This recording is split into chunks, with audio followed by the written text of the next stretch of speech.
In this video, we'll prepare a full Week 3 cash lineup on the main slate on DraftKings and our favorite GPP stacks coming up next.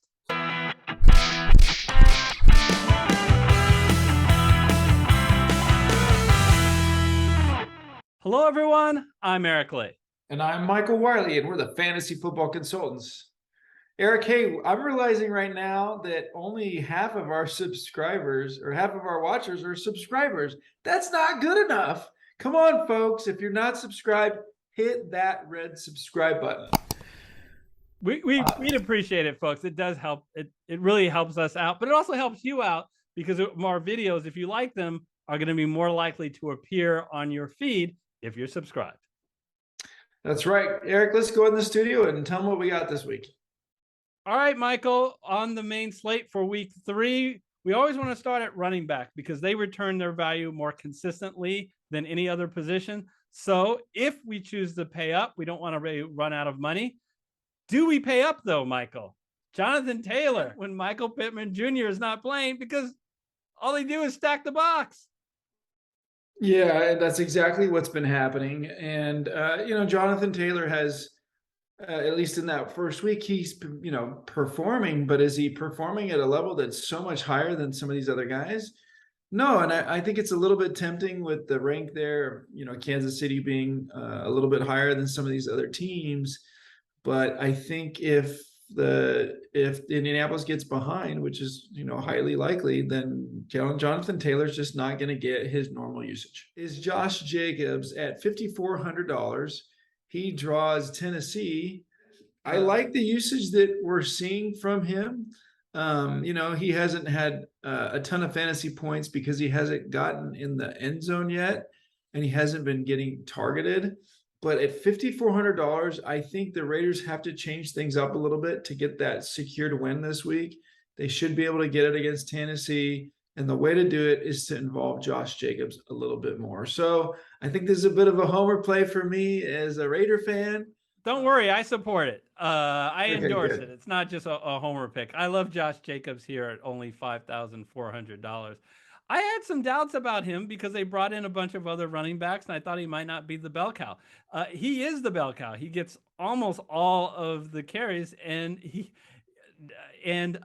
you say he hasn't scored a touchdown. That's correct, but it's not because he's not the goal line back. He is the goal line back. The Raiders just need to get down there. I do know that Carr likes throwing to Devontae Adams when they get close, so that's kind of a bummer. So 20 touches last week, I'll take that against Tennessee, which has been awful on rush defense so far this year. 31, that's out of 32 teams, folks. So should we save some money with that second spot? Yeah, Miles Sanders at $5,500. I just finished talking about Josh Jacobs getting 20 touches last week. Guess who else got 20 touches? Miles Sanders, which should put your mind at ease a little bit, because sometimes the mentality you think is Hurts runs the ball all the time and steals carries from Sanders. Well, he does, but it doesn't mean that Sanders won't get his touches. And there's going to be a lot of touches to go around because they face Washington, another team that has been terrible against the run, who really miss Chase Young. They're not the same defense without him. And they're susceptible to big plays so far this year. And I think Miles Sanders could pull it off. Yeah, I agree. I think that the Eagles looked great this last week. I think they're going to have a chance to kind of repeat that against Washington. Miles Sanders has been the bell cow back. And I think that, at some point, the Eagles are going to make sure that Jalen Hurts isn't running all the time. But all this dialogue around the Eagles-Washington game, and just having watched the Monday night game and being fortunate to be in a situation where he hasn't been priced up based on what happened on Monday night, because the pricing comes out a little bit before that. I think Jalen Hurts he's just priced really nice for what he's going to come back with in this Washington game. So I think let's save a few bucks at the quarterback position as well. I think everybody's going to know what's going on here. But I think Jalen Hurts is a very good pick this week, Okay. especially with what we saw him do on Monday night. All right, you're pressing when you say save a few dollars. Literally just a few. Hertz is getting up there at 7,600, but that's okay because um, just like we said with Sanders, this is a great game. The game environment implied total 27. You've got to like that, and he's two-dimensional. Talk about dual threat. Look at that. He threw for over 300 yards last week and ran the ball 11 times. The week before, he ran the ball 17 times. So in cash game, we want to have a high floor. So I am pretty certain that Philadelphia is going to put a lot of points up. And it's hard to imagine with our cash lineup that we won't be a very big part of that with Hurts and Sanders. Yeah, let's be honest. I mean, at the quarterback position, we really wouldn't mind getting Allen in there. He's definitely worth a few $100s extra, given again his really high floor and that Miami matchup, which I think should be a good one for him. But given some of the other things that we wanted to do, we couldn't afford him. But he's obviously a great play. Yeah. Really odd that he only ran the ball once last week. I mean, I think that's an aberration. I think he's going to constantly be a real threat with his legs. Not as much as Hurts, but still a threat and should throw for more yards. So, yes, if you can figure out a way to pivot to Josh Allen, Michael and I expressly give you our permission. Very nice. Well, Eric, let's admit what we're trying to do here in a PPR situation like DraftKings is. We are trying as hard as we can to keep Cooper Kupp. He just gets so many targets, so many receptions, always gets so many yards after the catch, and finds his way into the end zone. To me, there's no one else on fantasy right now with a higher floor than Cooper Kupp. So it's worth spending the extra dollars to get that guaranteed high floor. And how, Michael, talk about a high floor. This guy in the last, let's see, 23 games, in 15 of them, he has gotten 100 yards or more. That is unbelievable. In that time frame, that 23 games, do you know that is more than A.J. Brown, Stephon Diggs, and Tyler Lockett combined? I mean, it's just incredible. He is as close to an automatic as you can get in fantasy. There's no such thing as an automatic. And Arizona, their secondary has struggled. They've gotten way behind, but they've gotten way behind by teams beating them in the passing game. They're 31st ranked. But to your point, Michael, if they would have stayed closer, it would have gotten worse because teams would have passed more. So love the pick. $9,900 is going to restrict some of the things that we can do. And that means that we need to think of values at the other two wide receiver slots. But I think that we have some. I'm going to go way down at only $4,300. The other side of that game, Greg Dortch. You might say, who's Greg Dortch? That means you haven't been paying attention, folks. He's only the guy who has more receptions than anybody else on the Arizona Cardinals this year after 2 whopping games. He's the guy that is benefiting from the suspension of DeAndre Hopkins and the injury to Rondale Moore. Now, obviously, Hopkins is still suspended. We'll have to watch the health of Moore, but the latest, it appears that Moore will be out again. But it's something you're going to want to watch and watch the news. What is amazing, Michael, is that Dortch now has passed AJ Green in snap percentages. So this guy is someone who is important in this offense as long as the current wide receiver setup is in place. Yeah, and I think it's a pretty high likelihood they're going to fall behind, even though they're at home in this game. And because of that, I think they're going to be throwing the ball, obviously. And Greg Dortch is going to benefit, again, provided that Rondale Moore is out. And so that's the caveat here. Since you spent a lot for Hurts and you spent a lot for Cooper Kupp, roles are reversed now. We're going to pay down, and we have another conditional pick, but I think that it's likely that he's going to work out. Rashad Perriman on the Tampa Bay Buccaneers. So let's make sure that you guys are clear what's going on in Tampa Bay. Mike Evans forgot what sport he was playing in. He thought it was boxing and not football. So when he slugged somebody, he got suspended. So he's not going to play for sure in this game. Julio Jones and Chris Godwin have been injured. They're questionable.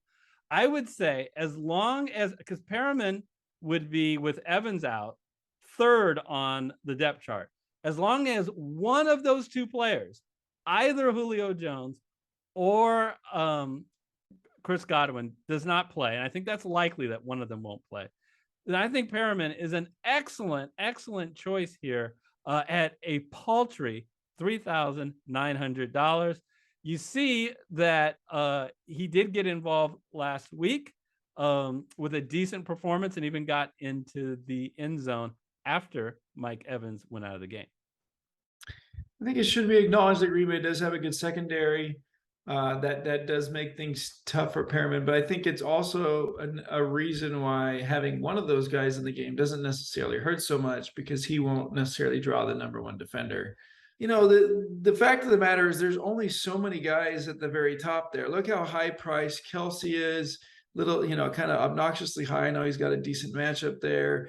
Andrews is very high priced as well, although a little bit more tempting. Pitts has not got involved quite yet. I think Mariota just doesn't know how to use him like Matt Ryan did. So I think that's just a little bit uncomfortable in terms of finding high floor. Who's, kind of similar in terms of targets with some of the guys there at the bottom of the top, but he's almost half the price of Travis Kelce, is TJ Hawkinson, who has a lot of upside. And I think, has a really nice floor. Minnesota, look at the targets. He's getting 7 a game, right? And we know what he can do. I think he hasn't quite broken out yet because he hasn't gotten the end zone, which you really want with tight ends. But that's not a guarantee. I think you got to go with targets. Yeah, and again, great game environment. One of the higher scoring games. And, I think he's been the victim of the resurgence of Amon-Ra St. Brown, right? 8 straight games, Michael, Amon-Ra St. Brown has gotten 8 targets, 8 receptions or more. He's tied a NFL record. Look what the price has happened to TJ Hawkinson. He's fallen from 4,900 to 4,700, now 4,200, despite the fact that this is a tremendous game environment. So just as an exercise, let's just plug the Lions. I'm not saying we're going with the Lions, but this is, even if we go the cheapest defense, what's left for us at flex? And give me Leonard Fournette at $6,500. Man, I like this guy, Michael. He is a workhorse. Just look at those touches, 23 and 26 touches. Like we talked about before, the only reason why he hasn't done really well is he hasn't hit the touchdown yet. That's going to come. In fact, I think he said that. Hey, fantasy leaguers, my touchdowns are coming. Don't give up on me. Literally, I like that. Thanks for thinking of us, Fournette. But how about the fact of what I said before, that Mike Evans, who's a huge touchdown hog, Brady loves throwing to him, will not be playing. And Chris Godwin or Julio Jones both may not be playing. So I think they're going to emphasize the run more. And I think, mark my words, he's going to get more receptions than 2 in this game. I think they're going to have to rely on him in the air. The note. So yes, we have $500. So no Lions. Bye-bye. I am picking the Carolina Panthers, who are in a good matchup against hosting the New Orleans Saints. The over-under on this game is only 40.5.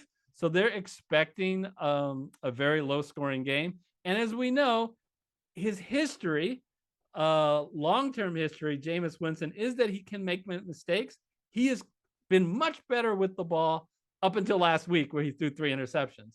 So I will say that Carolina has not done a good job of putting pressure on the opposing team. Only 4 sacks this week. What are your thoughts on the Panthers? Yeah, no, I think that you kind of hit it with the Jameis Winston comment. I think he's looked a little bit less than stellar, in the last couple of games. I know that you could argue part of that was because Tampa Bay's got a strong defense. But Carolina, I think, just has a better situation than Atlanta and Seattle in terms of what's going on defensively. Both those teams right now, especially with the loss of Seattle's middle linebacker, I think is just not feeling really good about either one of those defenses.